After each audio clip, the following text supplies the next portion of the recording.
leading the real world, moment by moment, choice by choice. This is where leadership meets performance, grounded, practical, so you can step in and show up on purpose every day.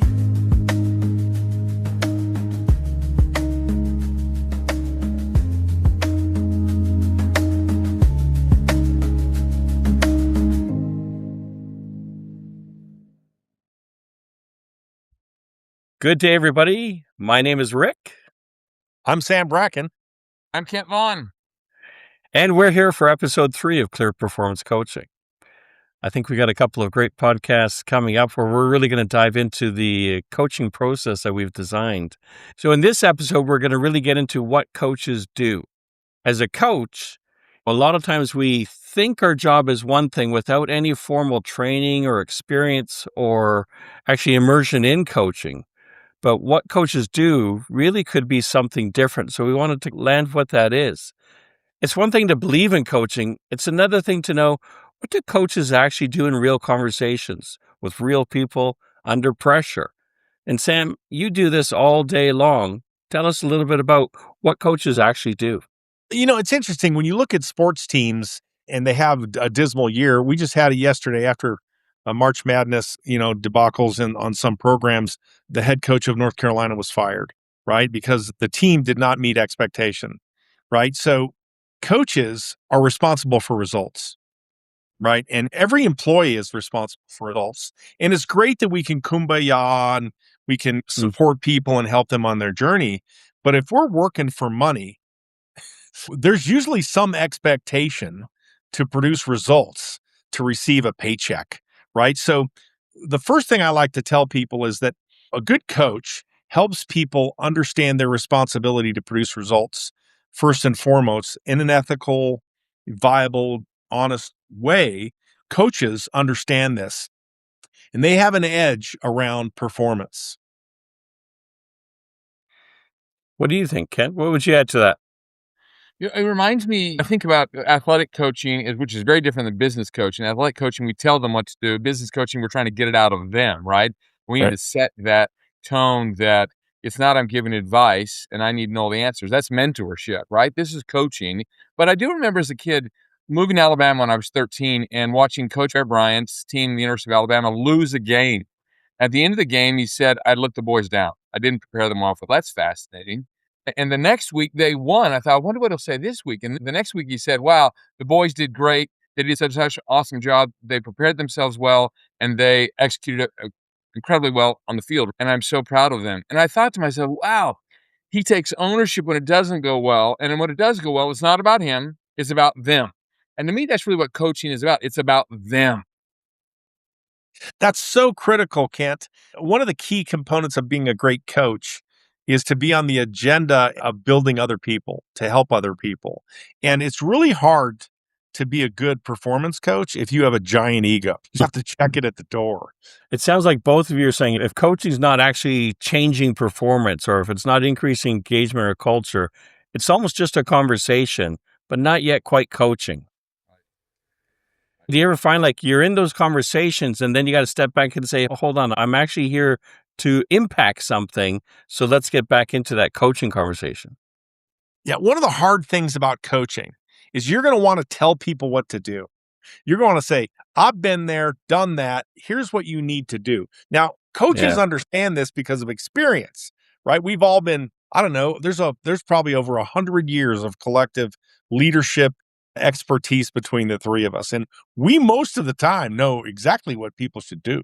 But as a good coach, we can't tell them what to do, because if we tell them what to do and they go do it and fail, who are they going to blame when they fail? They're going to blame me, right? So it's good for us to be on their agenda and for them to be doing what they know to be, for them to be responsible for their own results with their own thinking and their own insights. This is a dynamic that we're going to teach you how to do this, but it doesn't come naturally.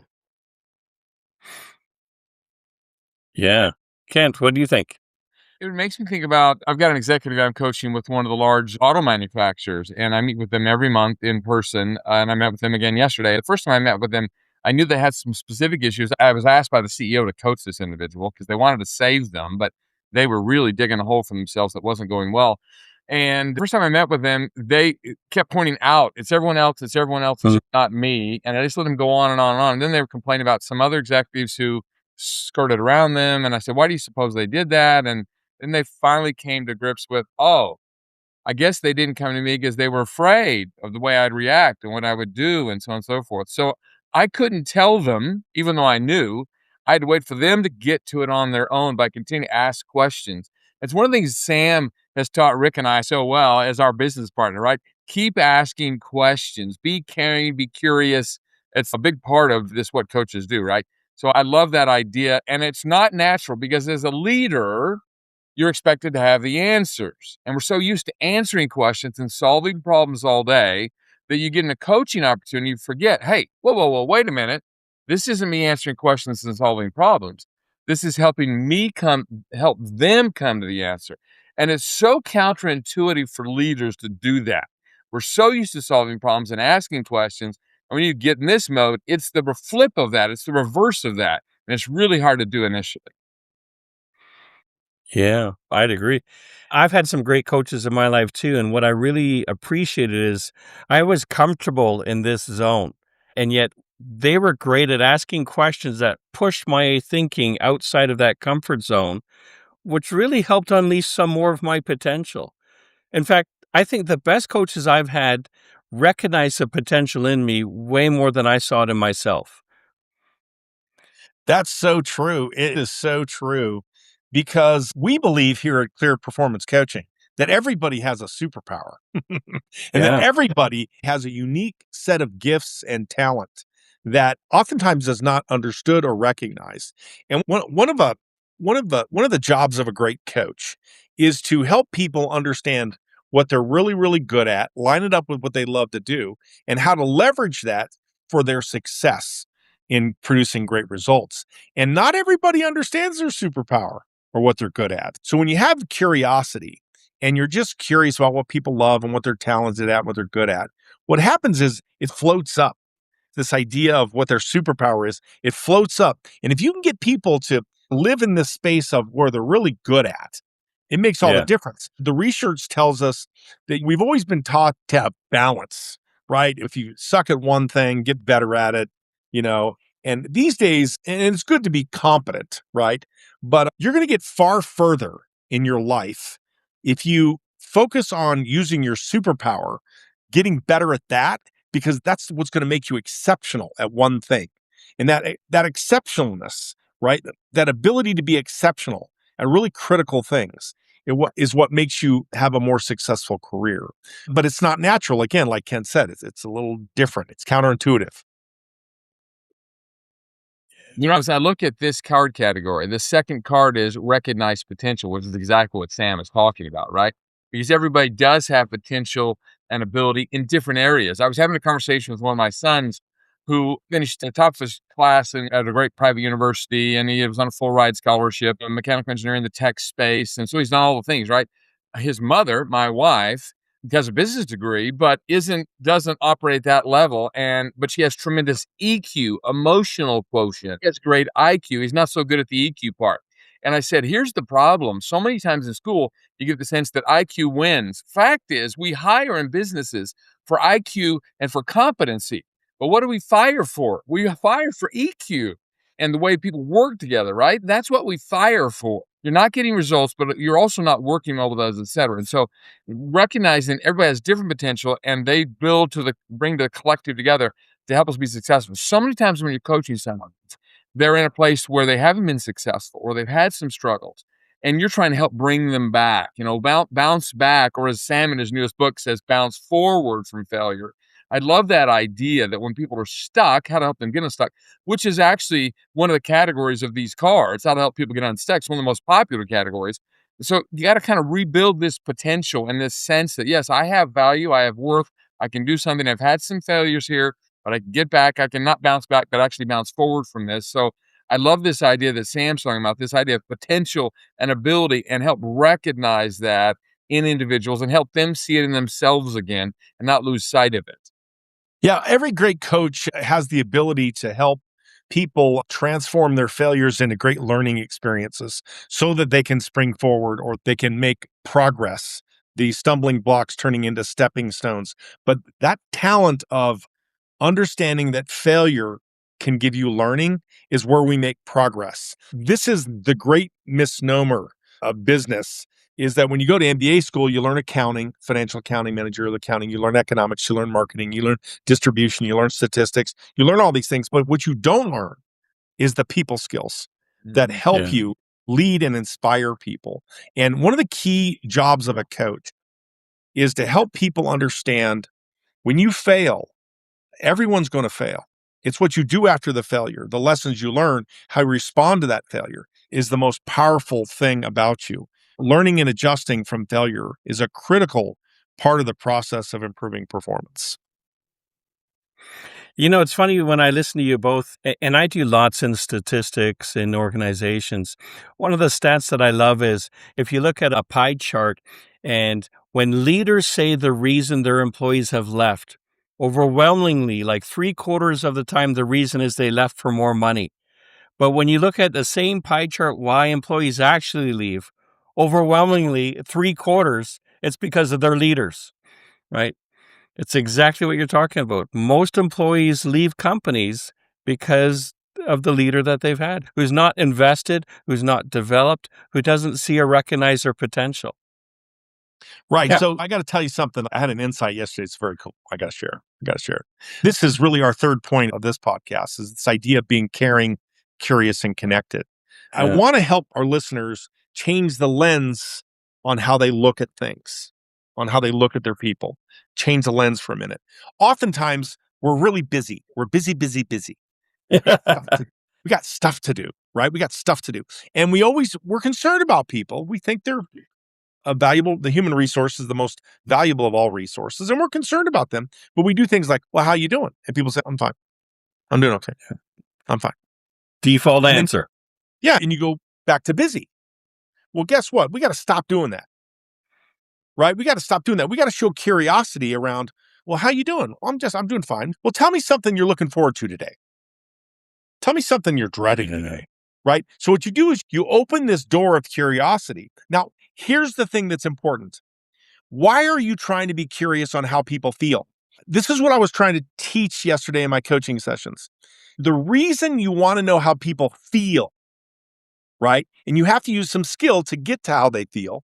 They need to trust you. They need to know you have nothing but good intention, is because you're trying to uncover what they're thinking. Yeah. Yeah. Because if you can understand what they're thinking, then you can support good thinking and correct ignorant thinking to get them to feel good about doing things to move forward. It's like we care about people and we're curious about them because we want to understand where their mindset is. Because if we understand where their thinking is and their mindset is, then here's the cool thing. Then we can see from their perspective, which is what we know as empathy. Then you can have empathy. And empathy opens the door and pushes you through super fast to get connected. And you can't lead or coach anybody without connection. So the lens that I'm going to throw out as a challenge today is be more than curious. Be caring and curious. And don't settle for, I'm okay, or I'm great. Well, why are you great? Tell me what's going on, to get to know people and then to understand the way they think. Because once you understand the way they think, it makes all the difference. Now, I'll tell you something, like when my kids were little, we took karate, like crazy old school karate, right? And I learned how to break 2x4s with a punch. And one of the things our karate instructor taught us, which I love because it was close to football and it had a little bit of violence in it. So I'm like, this is cool, and let's do this. But what we learned was when you're striking something, and if you want to break a board, you got to strike through. You got to think, I'm striking through the 2x4, right? And I'm not just hitting the 2x4. So the mindset of how you approached the striking of the 2x4, the mindset gave you success or failure, right? Because we know that the mindset creates the feelings, and that acts as fuel to do the action, and the actions drive the outcome. Versus if you have a poor mindset, you never strike through the board because you never hit through it and you fail, right? And you have like, well, I'm a failure. I didn't do it. I disappointed. Yeah. So this idea of mindset really can instruct people to have a much better, more robust performance at work and at home and in every aspect of their life. But it had me think of just two things. The first thing, Esther Perel is one of my favorite psychologists, I'd say modern today. But she talks about what you said, Sam, which is the question after the question, right? The how are you doing is the kind of the first question. It's the gateway, it's the entry. And most people stop there. But true connection is a question after the question, right? And the second thing I thought of was I had an actual interaction like that one time with the guy that I knew, and I knew him casually. But it was one of those things when you're passing by, how are you doing? Good. How are you doing? Good. And then you keep moving on. But there was one day, and there was just something about his countenance. I said, I don't know, but I've recognized that look in myself in the mirror before, and I knew at the time that I wasn't doing good. So if you ever want to talk, I'm just here to talk with you. So I had that. I recognized him. I cared enough about him that I wanted to know more. I expressed curiosity, which led to that connection piece. And then we were able to develop actually a good, authentic relationship out of that. Yeah, I think the way we'd say it here at Clear Performance Coaching is you listen with all your senses beyond the words. You listen with your ears, your eyes, your emotions, and you get a sense of how people are feeling.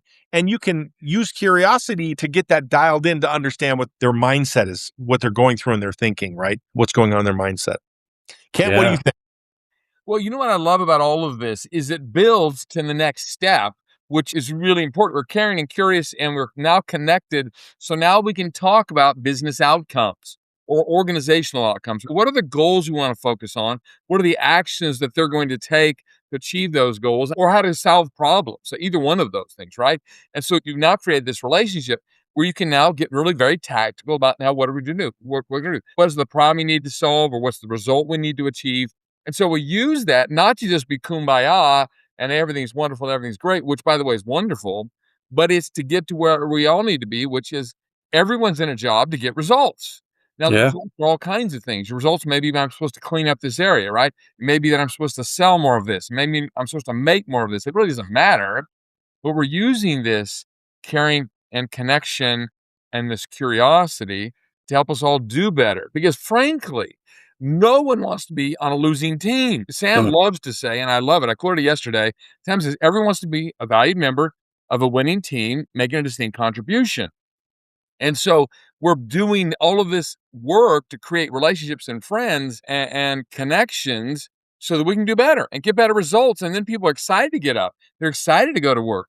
They're excited to do the things they need to do because frankly, we're going to spend most of our lives working and trying to get results. So isn't it better to do it with a team you like being successful with and you care about, you know what you're supposed to do together. So yeah, being in a winning team, but because so all of this is about helping us solve the problems and get the results, I think.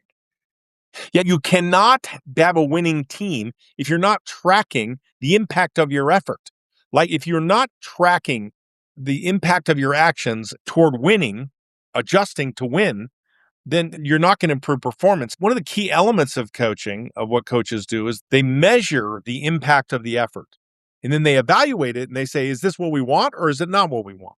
And if it's not what you want, there needs to be correction and adjustment, right? And if it is what you want, then we want that to be reinforced with positive reinforcement, right, Rick? So, I mean, you understand this more than most because of your background in psychology, but. Yeah, it's funny. I had come to my mind, there's a Netflix series, I think it's called The Dance, which is about the Chicago Bulls and Michael Jordan and things like that. And everybody starts by saying, Michael was so hard to play with. He was so hard in practice. But then they all say, I wouldn't have wanted to be on any other team, right? Because we knew everybody was going to push each other to be the best, and we won championships because of it. And so it was that I'm doing this because I know the end result is we're going to be part of a great team. I know that I've got to put the effort and the intensity into it to maintain that cadence of being part of that great team. I can see that coaching breaks down when it's abstract. What both of you guys are talking about is coaching that really is about results, intention, and follow through, right? Now, when we get into problems or challenges, what do we do to solve those with our people we're coaching? I can tell you what we don't do. We don't tell them what to do. Right. That's the hardest thing as a coach. Yeah. You don't tell them. Sports coaching is different, right? You're always telling people what to do. But in our profession, we don't tell people what to do. We don't give them advice, right, Kent? You talk about this all the time. Don't give people advice because they don't take it. Right. Right? Yeah. Don't tell them what to do. And because we understand that people, this is Mel Robbins' great book, The Let Them Theory. People are Yeah. free to think what they think, say what they want to say, do what they want to do, and act the way they want to. They're free, right? Now, everything has a consequence, right? Everything has a consequence to their freedom. And then you can react based on your freedom, right? But one of the best ways to get people unstuck or to get them thinking through a solution is to use prototypes. and I love to it. me, it's like a game. When people give me crazy ideas, like just out of nowhere, like, well, what about this? And I'm like, well, that's a prototype. No matter how ridiculous it sounds, I say, well, that's a prototype. And what's another prototype? So usually we get through sticking points by understanding where we're at, where we want to be, what barriers are getting in the way, and then using the power of prototypes to work through the best possible solution. Now, what prototypes do for you is they set up the aha moment for you to take action. I was doing this yesterday. Someone was having a real mental health crisis at work, and they were having some problems, and they were facing a lot of serious and very difficult personal things, tragedies that have happened in their life, right? And we used prototypes as a way to work through to get them out of the fight or flight response, get them out of locked up emotional, complete chaos, to say, okay, you could do this, you can do this prototype, you can do that prototype 1, 2, or 3, or you can combine prototypes. And because we want them to have a sense of control and a sense of freedom on how they approach their difficulties. So the power of prototypes oftentimes really lead to really good thinking and good solutions. Because I'll say this, whenever someone thinks they have to do something, I have no choice, I have to do this, that's probably going to be the wrong decision. Because they're not making rational decisions. You can talk, Rick, about the psychology of this, but what happens is the more you have a fight or flight response, the less your thinking becomes open, right? And the more you narrow your ability to solve problems. And prototypes are a great way to expand your possibilities and figure out the best solution to move forward. I totally agree. And even in an organizational context, when you get into that prototype thinking, collaboration just skyrockets in organizations. You reduce risk, you drive innovation. Organizational outcomes through prototypes are just a brilliant way to approach solving problems and thinking. And you're right, when it comes to that psychology piece, when rational thinking is low, the ability to respond to anything drops as well, right? It's correlated right away with that. So, Kent, I want to hear from you. But what I hear is coaches help people test their thinking, not just defend it. And we could naturally just defend our thinking, but coaching is really there to help test that thinking. Now, Kent, what I really appreciate when we do training together, you're really good at talking about how your kids are either good or maybe you've challenged them on this. Do you have a family story of getting kids to test their thinking, not just defend it? Well, yeah, sure. Lots of those. I do want to say something that, based on what Sam said, I had a mentor decades ago, Jerry All, super guy, who used to say all the time, there are lots of ways to be right. I try to remember that when I'm coaching someone, or I'm working with leaders, and even with my own kids who are now adults, is, you know what? They're doing it differently, but there are lots of ways to be right. So that thinking has helped me, and I don't do it all the time. I don't do it as well as I should do it, or as consistently as I should do it. But the idea of focusing on, hey, you've come up with a plan. Now what are we going to do? How are we going to execute on that plan? And when the plan doesn't go well, we're having a conversation with my own kids about, okay, so what would you do differently next time? Or why didn't it go well? Was it that you didn't do enough of it, or you didn't do it consistently enough, or who knows what, right? But holding people accountable for the results that you both agreed on whatever it is. It's a clean room, it's the cars washed, it's the yard mowed, or it's whatever work it is you want your team members to do. But whatever you've agreed on, then now holding them accountable for that. You've come up with some prototypes. Now and so lots of ways to win. You come up with one, you're going to work on it. Now, my job is to follow up and hold them accountable. What I've been guilty of, especially as a young leader decades ago, and sometimes even now, is you think, well, it'll get better on its own. It never gets better on its own. Why? Yeah. Because they get in the habit of doing things a certain way and they think that's okay, because overlooking it's just saying, well, it's okay. Well, it isn't okay. But one of the worst things we can do is not hold people accountable for things they committed to. I don't mean in a mean way, a mean-spirited way, but hey, how'd you do? What'd you say you were going to do? How did it go? Where do you need help? And then Yeah, what do you do next, right? That idea, You know- simple ideas. Ken, it's funny because if you don't hold people accountable, they'll never connect the dots to have the learning to adjust to get mastery and success. Accountability is probably 75% of what a coach has to do. Now, we're not talking about grinding on people and using your power and authority to extract accountability. That's not what we're talking about. We're talking about holding them accountable to make and keep commitments they made.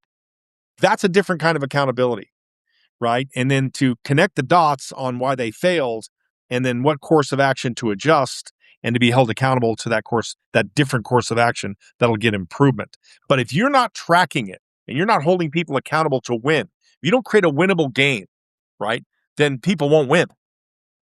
Yeah. And people won't be engaged. You'll lose them. They'll be quiet quitting. They'll just stay in work and be demoralized and just say, well, it's not going to, and then they'll look for a job elsewhere and you'll lose really great talent.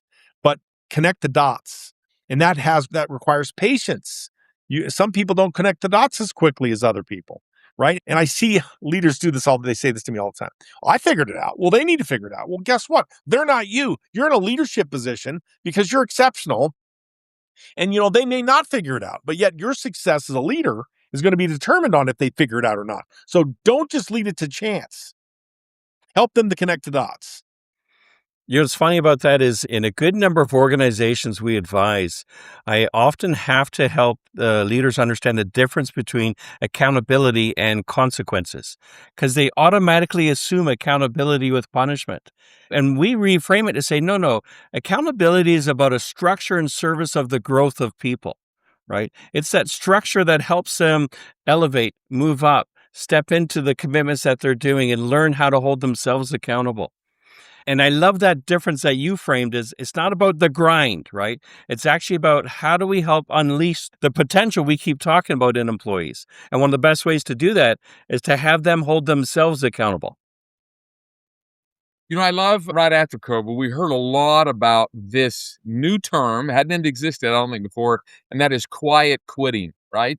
Yeah. And quiet quitting has existed forever, right? Forever and ever and ever. We just never had a name for it like that. I love that. And so often we see in organizations where people were not held accountable in a positive way, in a way that builds them.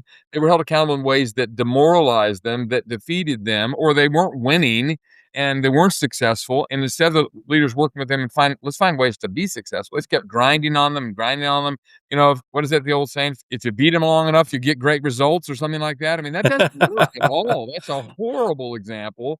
That's a Roman dictator example. That has never worked. But it's really this idea of holding people accountable in a positive way. And when it doesn't go well, where do you need help? How can I help you? What do we need to bring to bear to get you the success you want? I think I told this story in the last podcast, but I'll probably tell it all the time because one of my first leaders at a Fortune 100 company, Kimberly-Clark, decades ago, I was a new leader in his organization, and I went to him with some questions and issues I had. And then he said, "Hey, Kent, you can come to me with any problem, but I want you to bring at least 2 possible solutions because I have confidence in you. I believe in you. Yes, you're new, but you've been in other plants. You've done other things. We hired you because we thought that you could do it. You could figure it out, even though it was a completely different role in a completely different part of the company." And that so empowered me because he believed in me enough to say, "I'm here to help, but I also want to see what you think." What a great example of how to coach and teach and train and motivate someone when you give an idea, but say, "What do you think?" And we're saying in a coaching situation, you're asking them for the ideas, which is really what we believe. But at first top, I was so stuck, I needed his help. He helped me. And then he said, "And next time, here's what we're going to do differently." It was so empowering.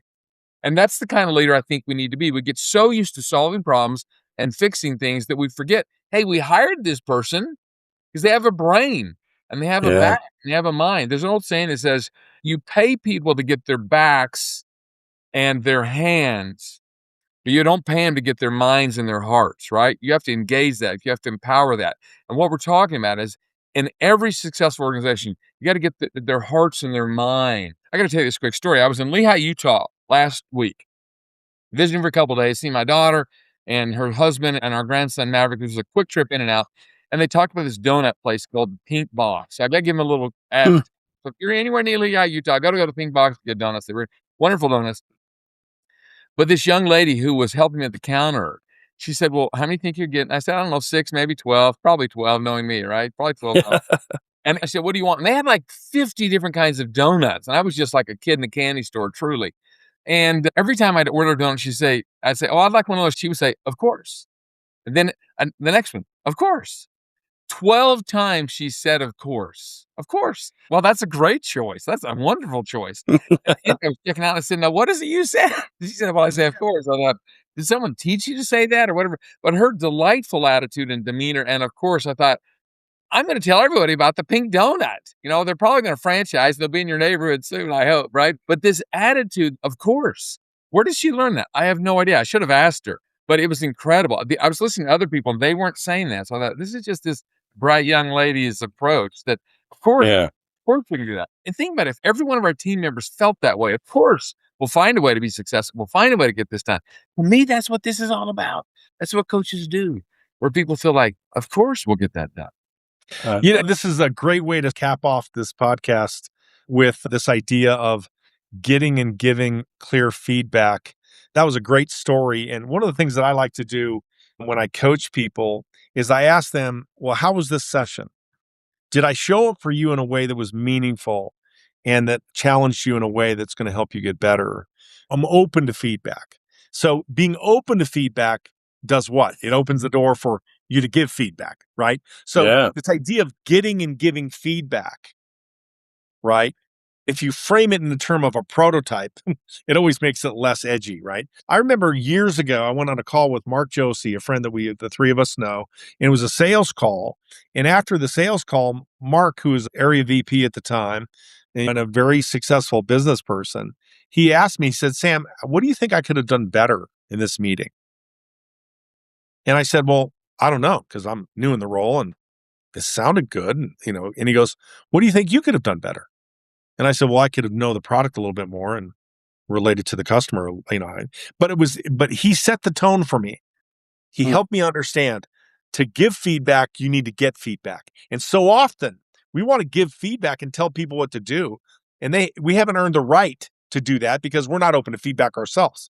So this idea of giving and getting clear feedback is another thing that is really critical that coaches do all the time.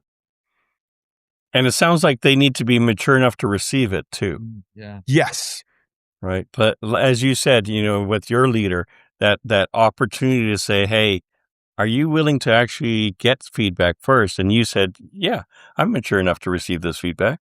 Yeah. And we'll get into the details of this in the coachability stuff when we start talking about what it means to be coachable. We'll have that. Yeah. Super exciting for people. Yeah. Well, that's amazing. It seems like what coaches do, we've made it not mysterious. We've taken it to help people see more, ask better, follow up harder, support smarter. It's telling the truth in a way people can actually use. And Ken's holding up our coaching card. What we could do in the show notes is put a link to some of these coaching cards of what coaches actually do so people can see one or two examples. And maybe our challenge is go try that this week. Have that conversation with your employee about accountability, or have that conversation about getting and giving feedback and see what comes up. Any closing thoughts, gentlemen? These videos got QR codes that we'll share a couple of videos. Really great. There are 7 videos in this section, little short microburst videos, 90 seconds or less, that are great about walking you through every single step. Sam does them so well. The only thing I would say is that you can be a great coach once you understand what coaches do and what they don't do. In our next podcast, we're going to talk about what it really means to be a coach and define what is that? Socrates said the beginning of wisdom is the definition of terms, right? So we'll talk about that in the next section. But to understand what coaches do really gets it closer for you to be able to wrap your hands around what it means to be a great coach to produce extraordinary results. We're demystifying all this for you, and we're making it clear so you can have the enlightenment understanding that you need to be a great leader and a great coach. What a great close. Thanks, Sam. Have a great All right, everybody. Bye-bye.